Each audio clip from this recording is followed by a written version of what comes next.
Je voudrais terminer sur une réflexion sur la relation entre la France, la puissance et l'Union européenne. La France a dans son ADN une quête de puissance. Ça date au moins de Louis XIV, voire d'avant.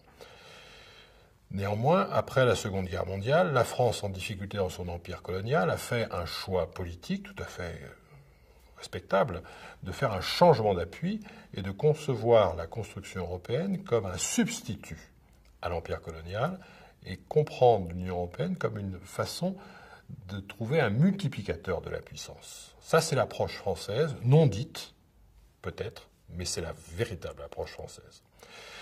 La difficulté, c'est que l'Europe communautaire puis l'Union européenne n'ont pas la quête de puissance dans leur ADN. Bien au contraire.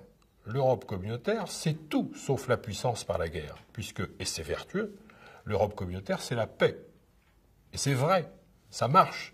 Le problème, c'est que cet argument ne fait plus sens auprès des jeunes générations. Dire l'Europe, c'est la paix à un jeune aujourd'hui en France, c'est un flop garanti. Donc il y a une contradiction dans l'investissement français à l'égard de l'Union européenne pour en faire un multiplicateur de la puissance, alors que cette Union européenne en elle-même est allergique à l'idée du conflit, est incapable de penser la conflictualité et incapable de rechercher la puissance. Nombre d'États membres de l'Union européenne ne cherchent pas la puissance et sont parfaitement heureux de leur statut de membre de l'OTAN. 22 des 28 membres de l'UE sont membres de l'OTAN. Pourquoi pas? Mais il y a un moment où il y a quand même une tension, du moins du point de vue français.